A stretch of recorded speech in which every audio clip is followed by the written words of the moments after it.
The 0% interest-free transfer card. Now, there is some great marketing, but it's also a very dangerous tool, and a lot of people get into a lot of trouble using this card and actually go further into debt. Now, I'm going to go through some 6 key areas of why this is a dangerous card. And I also maybe you're thinking, well, this card isn't for me, but I know there are people who are using it and getting themselves into trouble. So if it's not for you, maybe you can share some of these points with someone else who's talking about it or thinking about taking these offers.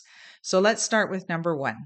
There's always a transfer fee. What that means is between 1 and 5% of the amount that you transferred over will be charged in addition to that amount, usually around 3%. So, for example, 3% can be charged in addition to what you're transferring over.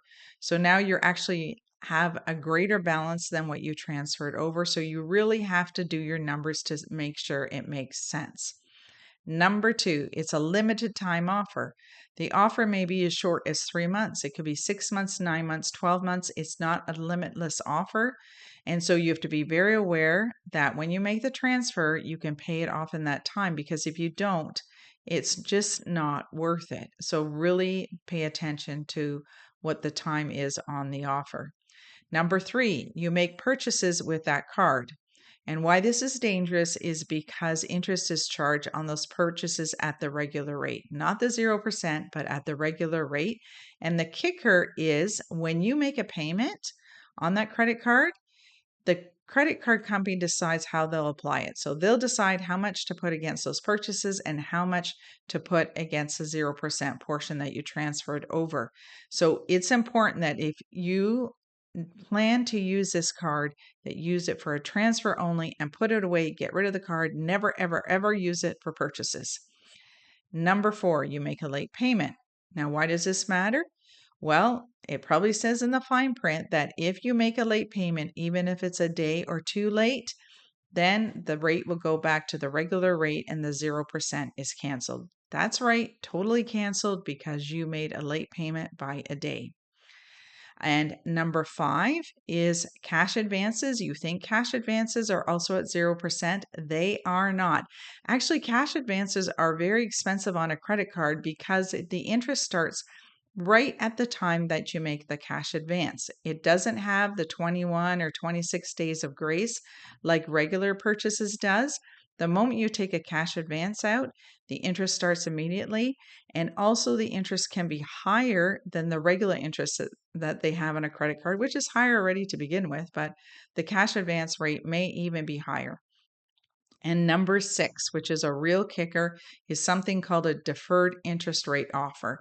And what that means is, say, for example, the offer is for 9 months, but after 9 months' time, you haven't paid it off or you still have a balance owing, then you can be charged retroactive interest going back to the time that you made that transfer. Yikes, that could be a lot of money.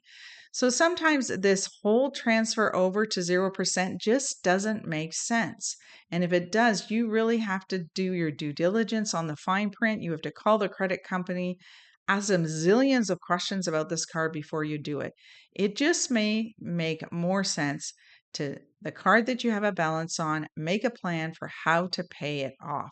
That's probably the most common sense on this instead of moving it over, because the reality is the majority of people move it over, have intention to pay it off, and never do because they think, well, it's a 0% interest. I'm not paying any interest on it, so I'll take care of some other stuff. And that's how people end up getting themselves into further debt. So instead of accessing or using this card, unless you are really, really diligent about using it, I suggest you just make a plan on how to pay your current card off and just be free of that debt. I mean, it may take a bit of time, but diligently work at it, and then you will just feel so much better about getting rid of that debt. Now, of course, credit cards or having a credit is important in our society. It's kind of a bit of a bummer, but it's the way the system works. You can still pay cash, but it's also good to have good credit because we know that things like home insurance, car insurance, maybe even applying for a job, they want to look at your credit, your mortgage, etc. So we kind of have to play the game in as you have to have some good credit, You still can pay cash for things, but it is good to have good credit at the same time. Anyways, until next time.